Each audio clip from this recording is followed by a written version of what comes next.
कैसे हैं आप सब। स्वागत है आपका टीचिंग इंस्टीट्यूट में। बात करेंगे आज हम लोग सीटेट दिसंबर जनवरी 2022-23 के संबंध में। हमने रेगुलर क्लास आपको प्रोवाइड करवा रहे हैं। मैथ आज हमारी जो क्लास है मैथ यानी मैथ की पेडागोजी 15 नंबर की जो आती है उनकी हम यहाँ पर क्लास आज करेंगे। आज की हमारी क्लास नंबर 3 है। इससे पहले हमने 2 क्लास आपको आपके लिए अपलोड कर दिए हैं चैनल पर। जाके प्ले लिस्ट में जाएंगे वहाँ पर मिल जाएगी, या फिर इस वीडियो के डिस्क्रिप्शन बॉक्स में जाएंगे तो वहाँ पर सभी जितने भी हमने कंटेंट आपको पढ़ाए हैं, टेस्ट सीरीज़ कराए हैं, प्रैक्टिस सेट कराए हैं, नोट्स वाले जितने भी वीडियोस मिलेंगे आपको उसकी यहाँ पर प्लेलिस्ट मिल जाएगी।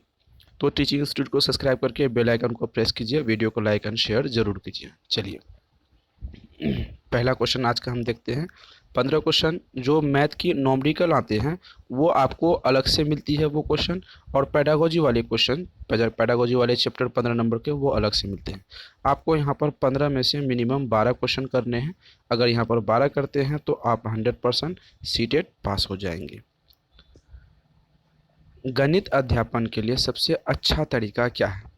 प्रत्येक छात्र को एक ही तरीके से पढ़ाना, केवल कमियां देखकर उतना ही पढ़ाना, छात्रों में विद्यमान क्षमताओं को विकसित करने के लिए प्रोत्साहन करना, इनमें से कोई नहीं। गणित पढ़ाने में सबसे अच्छा तरीका इनमें से पूछा है यहाँ पर।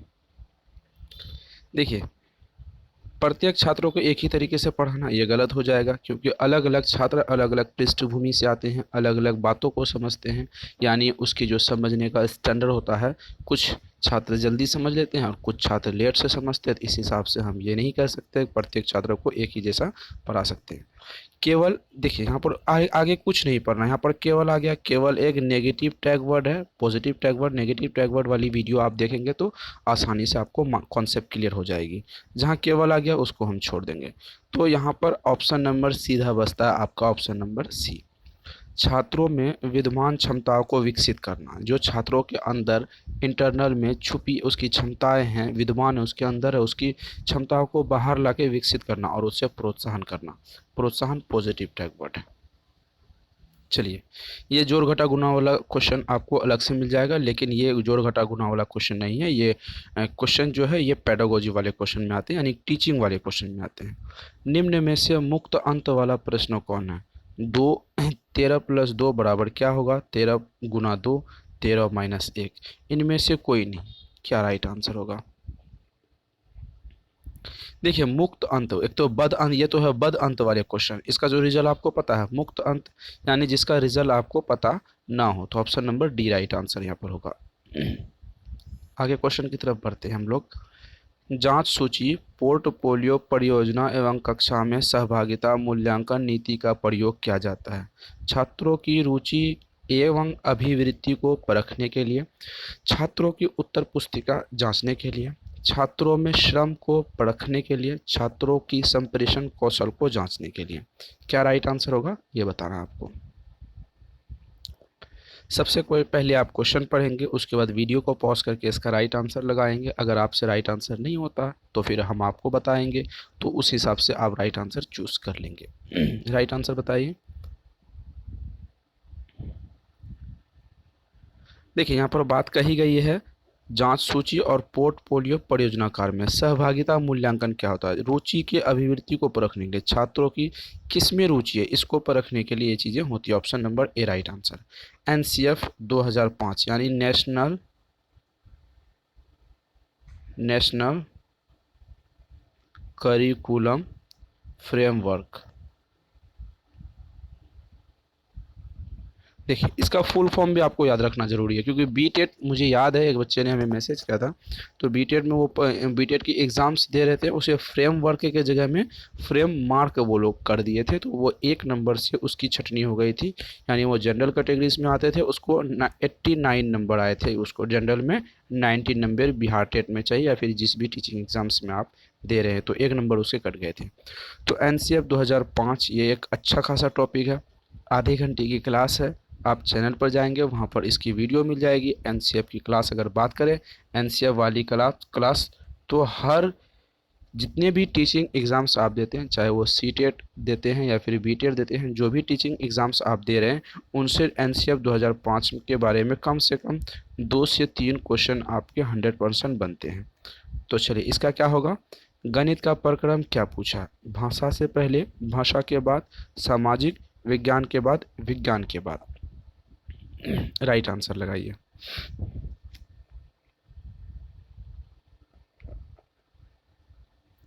देखिए, गणित एनसीएफ 2005 ये कहा है कि गणित कब पढ़ना है? भाषा के बाद। पहले बच्चे भाषा सीखेंगे तब भाषा गणित उसे पढ़ाना है। आगे बात करते हैं। क्रियात्मक गणित में छात्र क्या है?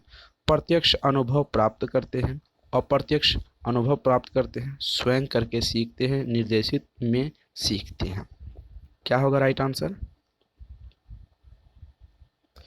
जो क्रियात्मक होती है, जो बच्चे खुद से करते हैं, यहाँ पर बच्चे क्या कर रहे हैं? खुद से कर रहे हैं। तो बच्चे खुद से जो करेंगे तो ऑप्शन नंबर बी हो जाएगा। एक्टिव, किसी कार्य को बच्चे खुद से कार्य करेंगे तो वो अपने आप एक्टिव होगा, तो यहाँ पर वो स्वयं कार्य करके सीखते हैं। और ये ज्ञान जो होता है ये भी बताते हैं, या तो स्वयं कार्य करने वाला या फिर ये, इसका जो ज्ञान होता है वो अस्थाई ज्ञान होता है। ठीक है, ये ज्ञान कैसे होता है? ये ज्ञान अस्थाई होता है, यानी फिक्स वाली ज्ञान होता है। ये लंबे समय तक विद्यार्थियों में ये ज्ञान बनाए रहता है। गणित की संकल्पना, कॉन्सेप्ट, सिद्धांत को समझना पूर्ति करता है। पूर्व ज्ञान की, नए ज्ञान की, अवबोधन की, अवलोकन की। तो राइट आंसर क्या होगा बताइए? जो नए गणित की संकल्पना है, कॉन्सेप्ट्स हैं, उसको समझने के लिए सिद्धांत को क्या होना चाहिए, ये सवाल पूछा है। तो राइट आंसर बताइए। इसका जो राइट आंसर होगा ऑप्शन नंबर यहाँ पर ए हो जाए, सॉरी सी हो जाएगा, अवबोधन। ऑप्शन नंबर क्या होगा? सी, अवबोधन। निचली कक्षा में गणित शिक्षण के लिए उपयुक्त विधि नहीं है। चलिए, अब आ गया है नेगेटिव वाले क्वेश्चन। इस नेगेटिव क्वेश्चन को जब भी आप करेंगे तो उनमें से आपको ध्यान रखना है, 3 ऑप्शन सही होंगे, 1 गलत होंगे। गलत वाले पर फोकस आपको करना है। आगमन, निगमन, प्रयोगशाला, विश्लेषण। देखिए, प्राइमरी लेवल की बात कर रहे हैं। निचली कक्षा का मतलब होता है प्राइमरी लेवल के, प्राइमरी मतलब 1 to 5 की बात कर रहे हैं। तो आगमन होगा, निगमन होगा, विश्लेषण होगा, संश्लेषण होगा। देखिए, प्रयोगशाला ये जो है बड़े क्लास को वाली बात होगी, तो ये नहीं होगा। जो नहीं होगा उसी को हम सही करेंगे। समझ में आ गया? आगे बात करते हैं क्वेश्चन के बारे में, आगे देखते हैं। गणित में ड्रिल कार्य का मुख्य उद्देश्य क्या है? नए सूत्रों को समझना, नई अवधारणाओं को स्पष्ट करना, गणना कौशल का विकास करना। उपयुक्त में से सही। गणित में ड्रिल कार्य का मुख्य उद्देश्य क्या है? क्वेश्चन अच्छी तरीके से समझिए। देखिए, गणित एक्चुअली में हम सीखते क्यों हैं? क्योंकि हमें सिर्फ गणना कौशल की यहाँ पर विकास करना है। क्या करना है? हमें सिर्फ गणना यानी कैलकुलेशन वाली चीज़ों को यहाँ पर समझना है, और कुछ यहाँ पर हम नहीं करते इसके माध्यम से। गणित के छात्र के पोर्टफोलियो में हो सकते हैं गणितीय पोस्टर एवं और कार्ड, गणितीय गतिविधियों के रिकॉर्ड, गणित अधिन्यास कार्ड, कार्ड के रिकॉर्ड। उपयुक्त में से सभी। गणित के छात्र पोर्टफोलियो में क्या हो सकते हैं? ये चीज़ें पूछा है। अगर हम बात करें पोर्टफोलियो के बारे में तो गणित का रोस्टर और पोस्टर एवं कार्ड दोनों होगा। गतिविधियों का भी रिकॉर्ड रखा जाता है। पोर्टफोलियो का मतलब होता है एक हिसाब से बच्चे का रिकॉर्ड को तैयार रखना। ठीक है, गणित कार्य के रिकॉर्ड को रखना, तैयार रखना, ये भी चीज़ें इंपॉर्टेंट हो जाती हैं। तो ऑप्शन नंबर क्या हो जाएगी? ए, बी, सी तीनों सही हो जाएगा। तो इस हिसाब से राइट आंसर ऑप्शन नंबर यहाँ पर डी हो जाएगा। एक छात्र गणित में बेहतर हो सकता है सूत्र याद करके, हल याद करके, गणना कौशल का विकास करके, अमूर्त चिंतन एवं तर्कना की विवेचना करके। देखिए, यहाँ पर हम आपको एक चीज़ें बेहतर समझा सकते हैं। सबसे पहले, गणित में छात्र बेहतर कैसे हो सकता है? तो ये 2 चीज़ें ख़त्म कर दीजिए। क्या हो जाएगा? ये 2 चीज़ों को आप मिटा दीजिए। ऑप्शन आपके पास बचता है ऑप्शन सी एंड डी। इसके हिसाब से अपना राइट आंसर आप लगाइए कि आपके हिसाब से यहाँ पर क्या हो जाएगा। देखिए, गणना कौशल का विकास करके ये सही हो सकता है, लेकिन लेकिन लेकिन चीज़ें समझने वाली बात यहाँ पर यह है, अमूर्त चिंतन, जो चीज़ें, गणित का मतलब होता है अमूर्त चिंतन। ठीक है, 2+2। ठीक है, 2+2 लिखा तो नहीं है कि होना क्या है, लेकिन होगा 4। जब तक आप गणित का गणना कौशल का विकास करेंगे तो ये पता होगा, लेकिन कुछ मामलों में तर्क भी लगाना होगा। याद रखेंगे, माना कि x, माना कि y, माना कि z, हम लेते हैं मान, तभी गणित की संकल्पना यानी कॉन्सेप्ट को हम सॉल्व कर पाते हैं। तो इस हिसाब से right answer option number D हो जाएगा।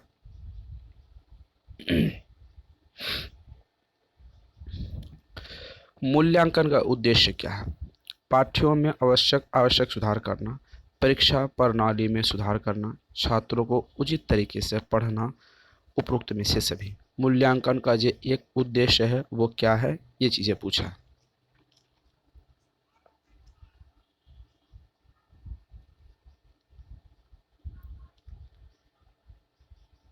चलिए, इसका राइट आंसर अगर हम देखेंगे तो मूल्यांकन में पाठ्यचर्या के आवश्यक सुधार करना, ये सही हो जाएगा। अगर किसी कोई पाठ्यचर्या ऐसा है जिसमें बच्चों को यहाँ पर दोषपूर्ण हो रहा है, यानी बच्चे इसे नहीं समझ पा रहे हैं और समझने में दिक्कत हो रही है, तो इसको दूर करना। परीक्षा प्रणाली, अगर परीक्षा प्रणाली छात्रों के अकॉर्डिंग नहीं है तो उसे भी सुधार करना। छात्रों के उचित तरीके, ये तो सबसे इम्पोर्टेंट ऑप्शन सी है। तो right answer option number A, B, C हो जाएगा। तो right answer option number D, इनमें से सभी। आगे की तरफ बढ़ते हैं। गणित शिक्षण का मुख्य उद्देश्य: अवधारणा को रटना, तर्कपूर्ण सोच विकसित करना, जोड़ घटाव समझना, परीक्षा प्रणाली का सुधार करना। देखिए यहाँ पर सीधा सीधा आंसर, राइट आंसर आप तुरंत लगा देंगे। गणित शिक्षण का जो उद्देश्य, हम गणित क्यों पढ़ाते हैं उसका उद्देश्य, रटने वाली बात होगी? बिल्कुल भी नहीं। अगर कहीं पर भी आपको रटना चीज़ें दिखते, रटना वाली, याद करने वाली, स्मरण करने वाली चीज़ें दिखे तो वो सीधा सीधा वो गलत हो जाएगा, बात खत्म कर देंगे, क्योंकि वो नेगेटिव टैग वर्ड में आते हैं। ठीक है, वो नेगेटिव टैग वर्ड हो जाते हैं। तर्कपूर्ण सोचना, ये सही हो जाएगा। ऑप्शन नंबर क्या होगा? ऑप्शन नंबर बी, तर्कपूर्ण सोचना, ये सही हो जाएगा। सिर्फ जोड़ घटा नहीं होगा, परीक्षा प्रणाली में सुधार करना, ये गणित का कार्य नहीं है। ये ये विश्लेषण का कार्य नहीं है, ये गणित का कार्य नहीं, ये आपके परीक्षा से जुड़ी संबंधी क्वेश्चन जब आते हैं उनसे जुड़ा होता है, लेकिन गणित के संबंधी ये नहीं है। ठीक है, आगे बढ़ते हैं हम लोग।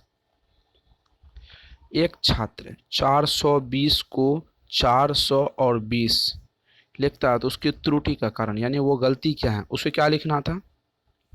एक छात्र को लिखना क्या था? 420। तो लेकिन लिख कैसे रहा? 400 अलग कर रहा और 20 अलग कर रहा, तो उसमें गलती क्या होगा? जोड़ की समझ नहीं है, घटाव की समझ नहीं है, स्थानीय मान की समझ नहीं है, गुणा की पहचान नहीं है। देखिए, अगर यहाँ पर 420 लिखना हो तो वो ऐसे लिखना चाहिए, लेकिन वो कैसे लिख रहा? 400 और उसके बाद 20। तो इसके यहाँ पर स्थानीय मान की समझ नहीं है बच्चों के। स्थानीय मान आपको पता है कैसे बनाते हैं? जब आप कंटेंट वाली, न्यूमेरिकल वाली क्वेश्चन वाली वीडियो देखेंगे तो आपको आसानी से समझ आ जाएगी।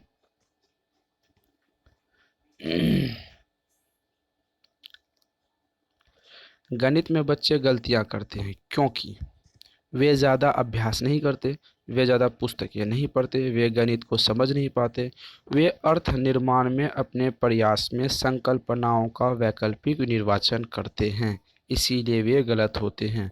सीधा सीधा और समझदारी वाली बात कहें तो ऑप्शन आपके जो होंगे, ऑप्शन डी राइट आंसर होंगे। कैसे, इस पर भी बात कर लेते हैं। गणित में बच्चे क्यों अभ्यास नहीं करते, ये सब छोड़ दीजिए, गलत हो जाएगा। अर्थ जब निर्माण होता है तो बच्चे प्रयास जब करते हैं तो माना कि x कोई लेते हैं, उसमें x की वैल्यू नहीं बिठा पाते हैं, मान लीजिए किसी भी क्वेश्चन की जो वैल्यू होती है, पुट ऑफ द वैल्यू, वो नहीं कर पाते हैं।